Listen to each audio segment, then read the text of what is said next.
Happy holidays! It's a popular season for mobile games. What with so many people traveling for the holidays. And at next year's Game Developers Conference you will get an inside look at how one of King's latest and greatest was made. As part of the 2019 X Mobile Summit, King will be presenting a post-mortem look at its latest Candy Crush game, in expanding the world of Candy Crush, a post-mortem on Candy Crush Friends Saga, featuring principal game designer Jeremy Can, studio-led narrative design Tracy Dawn, and senior director of visual development Robert McKenzie. This session will walk through the process of how the development team expanded the game world and built upon this billion-dollar to create a more accessible game, including adding collection and other gameplay elements, redesigning the look of the characters, and retrofitting a new narrative foundation. Make time to attend, and you are likely to walk away with practical learnings about the game design, art vision, and the strategy behind the making of this new Candy Crush game, as well as the goals and challenges of expanding the world of this successful IP. For more details on this talk, and many more, check out GDC 2019 session scheduler. There you can begin to lay out your DD week, which takes place March 18th through the 22nd at the newly renovated Moscone Center in San Francisco.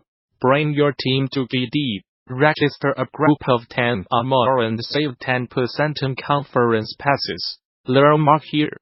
For more details on GDC 2019 visit the show's official website, or subscribe to regular updates via Facebook, Twitter, RSS. Gamasutra and GD are sibling organizations under parent company Informa. This was originally published here. Are you looking for inverse dynamics in Unity, or Unity's physics engine, physics? It does not exist as far as I can tell, but it does exist for other physics engines, such as Bullet and possibly Open Dynamics engine. Luckily, inverse dynamics is not too hard to implement in Unity. Unity does have an inverse kinematics feature, but that only helps you with kinematic motion, and not with physical-based motion. You do not want your humanoid character to just move. You also want him to move realistically. That's where inverse dynamics comes in. Before we dive into the implementation details, you can find an overview of inverse dynamics, an overview of inverse kinematics, in this article. First, we will go over an abstract algorithm, so you understand the high-level procedures to implement the inverse dynamics algorithm. Then, we will go over the actual equations you need to implement the algorithm. Finally, we will go over the base cases necessary for this recursive algorithm. The ultimate output of inverse dynamics are the forces and torques of the rigid body required to make a movement, with the inputs being the orientations, angular velocity, and angular acceleration at each joint.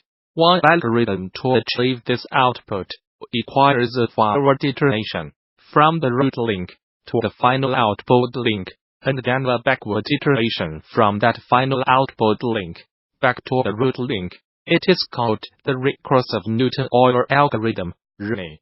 It was developed by Walker and Paul in 1980, and it continues to be championed to this day by other researchers, such as Featherstone and Motic. The first part iterates from the root limb to the final limb.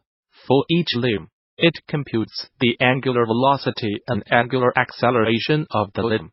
The computation for the angular velocity and angular acceleration of each limb is based on the angular velocity and angular acceleration from its inboard neighbor limb.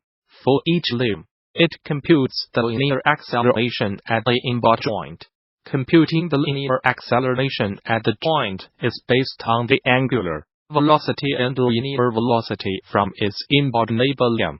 This process of computing angular and linear velocities accelerations for each limb, from a root limb to a final limb, is called velocity acceleration propagation. This is because each velocity acceleration is based on the velocity acceleration from the neighboring inboard limb. In other words, the previous limb. The rest of the computations for each limb are based on the limb's own angular velocity, angular acceleration, and linear acceleration at the joint. For each limb, it computes the linear acceleration at the limb center of mass. For each limb, it computes the internal forces for each limb. For each limb, it computes the internal torques for each limb. The second part iterates from the final limb to the root limb. For each limb, it computes the joint force based on the joint force from its outboard neighbor limb. For each limb, it computes the joint torque based on the joint torque from its outboard neighbor limb. The second part is much simpler than the first part. As you can see, you might have noticed that each computation in the pseudocode above is abstracted by a function. Luckily, each of those functions is merely a one-liner equation. That said, each one-liner of code is packed with mathematical cross products, derivatives, and notations. We will explain all of the math in the next article, coming soon, if you are interested. But for those that are fine with the plug-and-chug algorithm, this article provides the pseudocode for inverse dynamics with all the required math equations. First, here are some definitions and figures. If some of the prefix and postfix notations did not make sense, here is a diagram to help clarify. With that in mind, we move on to the actual algorithm. That's the Newton-Euler method. Part 1 iterates forwards from the root limb. Part 2 iterates backward from the final limb. This is a recursive method, but as you can see, it does not need to be implemented recursively. It is called recursive because most computations rely on the value s from its inboard-outboard neighboring limb. However, it is useful to implement inverse dynamics recursively when an inboard link is connected to multiple outboard links. In other words, a parent has multiple children, such as a common tree structure. Otherwise, if it is just one, then you have more of a linked list structure without need for recursion. Being that this is a recursive algorithm, we will need base cases for part 1 and part 2. For part 1, note that the root limb does not have an inboard neighboring limb. Therefore, we can just treat any value, such as acceleration, angular velocity, or angular acceleration, of this non-existent limb as 0. However, if you like to include gravitational forces in your inverse dynamics algorithm, then you can set the acceleration for this non-existent limb to be gravitational constant of your choice.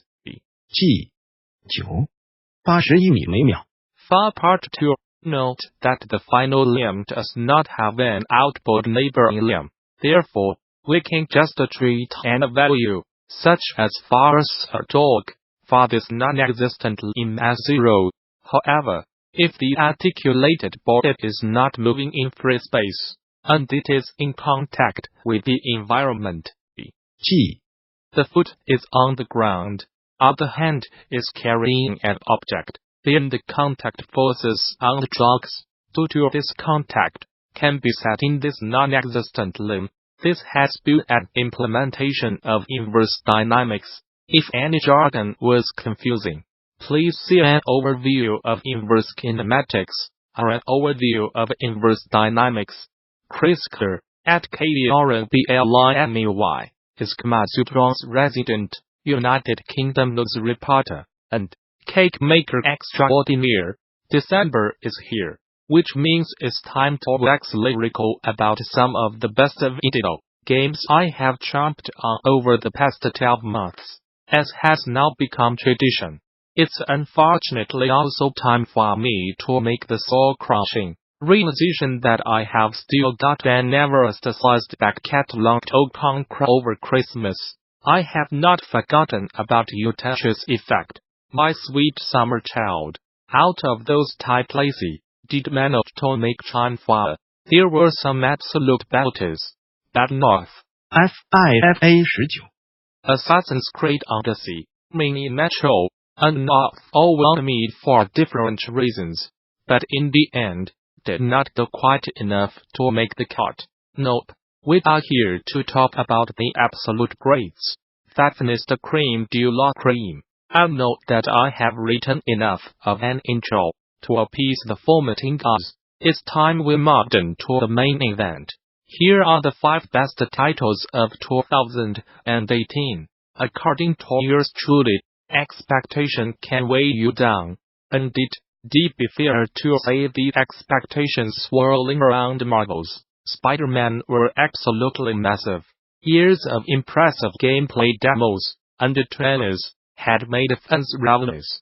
But they also left developer Insomniac with the seemingly impossible task of delivering the goods, particularly on the title front. Turns out, we need not have worried.